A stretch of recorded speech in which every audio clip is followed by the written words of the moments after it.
اللہ کے نبی صلی اللہ علیہ وسلم نے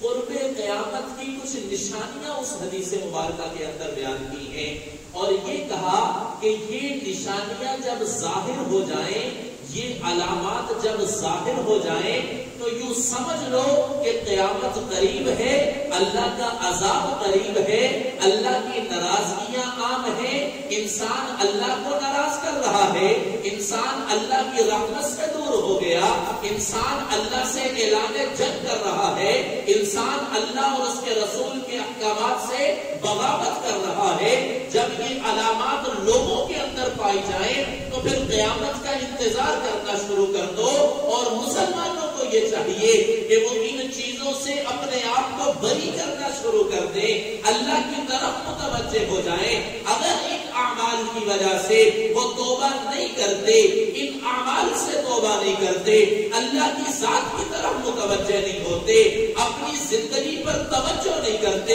تو پھر انتظار کرو کہ زمین پھٹ جائے اور زندہ انسان زمین کے اندر دھنس جائے، پھر انتظار کرو کہ آسمان سے رحمت کی بارش نہیں بلکہ اللہ پتھر برسائے گا، پھر انتظار کرو کہ انسانوں کی چہرے اللہ مسح کر دے گا، پھر انتظار کرو کہ اللہ بستیاں کی بستیاں اٹھا کر الٹی پلٹ دے گا۔ اگر تم نے ان علامات کے پائے جانے کے بعد توبہ نہ کی، اللہ کی ذات کی طرف متوجہ نہ ہو، تو سمجھ لو کہ تم اللہ کے عذاب کو دعوت دے رہے ہو، اللہ کی رحمت سے دور بھاگ رہے ہو، اپنے آپ کو جنت سے دور کر کے جہنم کے قریب کر رہے ہو۔ وہ اعمال کون سے ہیں، وہ کام کون سے ہیں؟ حضرت ابو ہریرہ رضی اللہ تعالی عنہ نے روایت کیا ہے، اللہ کے پاک پیغمبر نے اس حدیث مبارکہ کے اندر 15 ایسی چیزوں کو شمار کر کے کہا کہ یہ 15 ایسی علامات ہیں کہ جب یہ عوام کے اندر پائی جائیں،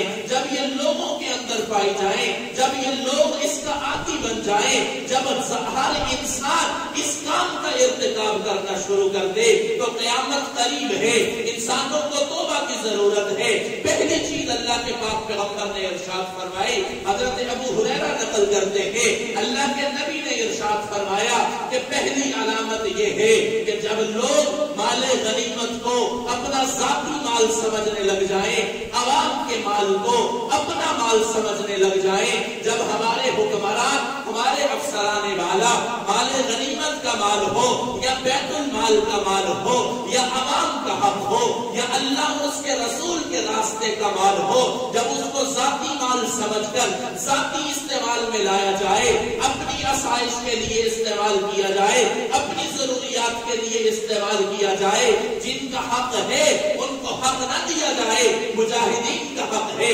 مجاہدین تک نہ پہنچایا جائے، غریب عوام کا حق ہے غریب عوام تک نہ پہنچایا جائے، یتیموں کا مال ہے یتیموں تک نہ پہنچایا جائے، مسکینوں کا مال ہے مسکینوں تک نہ پہنچایا جائے، بلکہ درمیان میں جو واسطے ہیں وہ واسطے والے افراد اس مال کو ذاتی مال سمجھتے ہوئے اس کو اپنی ذاتی استعمال میں لے آئے، تو یہ سمجھ لو کہ یہ قرب قیامت کی نشانی ہے۔ اب ذرا غور کیجئے گا، میں ساتھ ساتھ ان علامات پر تجزیہ بھی کرتا جاؤں تاکہ آپ کا ذہن اس بارے میں صاف ہوتا جائے، آپ کے ذہن اس بارے میں کلیئر ہوتے جائیں کہ ذرا توجہ کیجئے گا۔ مال غنیمت کو کہتے ہیں وہ مال جو جہاد کے اندر سے ملا جائے اور وہ مجاہدین کا حق بھی ہے، اس کے اندر فقراء اور مساکین کا حق بھی ہے۔ بیت المال وہ مال ہوتا ہے جو حکومت کا فنڈ ہے، جو حکومت ٹیکس لے کر یا مختلف ذریعوں سے اس کو جمع کرتی ہے، اور وہ بیت المال کا جو مصداق ہے وہ غریب عوام ہے۔ یا تیسرے نمبر پر آپ یہ کہہ لیں کہ وہ مدارس و مساجد جہاں پر لوگ اللہ کے راستے کے لیے پیسہ دیتے ہیں، مدرسوں کے اندر اللہ کے لیے پیسہ دیا جاتا ہے، مسجدوں کے اندر اللہ کے لیے پیسہ دیا جاتا ہے۔ اب یہ تینوں صورتیں اپنے ذہن میں رکھیں، وہ مال جو مجاہدین کے لیے ہو وہ بھی اسی زمرہ میں آتا ہے، یا وہ مال جو ہماری حکومت جمع کرتی ہے وہ بھی اسی زمرہ میں آتا ہے، یا وہ مدارس مساجد والے لوگ جو مال کو صحیح جگہ پر استعمال نہیں کرتے بلکہ اپنی ذات کے لیے، اپنے فائدے کے لیے، اپنی سہولت کے لیے وہ مال استعمال کیا جاتا ہے۔ یہ تینوں کے تینوں مال اسی زمرہ میں آتے ہیں۔ اللہ کے پاک پیغمبر نے ارشاد فرمایا کہ جو کا مال ہے، جو مجاہدین کا حق ہے، جو غریبوں کا حق ہے، جو مستحیل کا حق ہے، جو غریب عوام کا حق ہے، وہ اس تک نہ پہنچا جائے بلکہ لوگ اس کو ذاتی مفاد کے لیے استعمال کرنا شروع کریں۔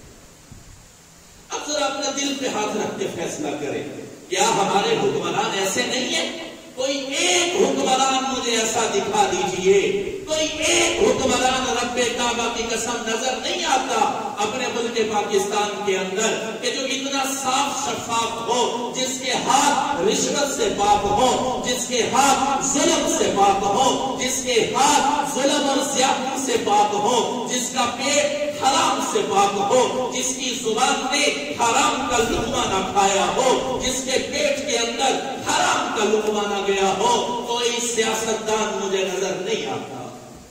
بلکہ جتنے بھی سیاستدان ہیں بڑی معذرت کے ساتھ، اور ہم لوگ بڑے فخر سے نا جب الیکشن کے دن آتے ہیں اپنی اپنی پارٹیوں کو سپورٹ کر رہے ہیں، خدا کی قسم آپ جس پارٹی کو سپورٹ کر رہے ہیں اگر وہ بددیانت ہے، اگر وہ بے ایمان ہے، اگر وہ کرپشن کرنے والی ہے، اگر وہ غریبوں کا حق کھانے والی ہے، تو غریبوں کا حق کھانے میں آپ اس کا ساتھ دے رہے ہیں۔ آپ بھی اتنے ہی قصوروار ہیں جتنے کہ وہ بڑا بیٹھ کر کھانے والا۔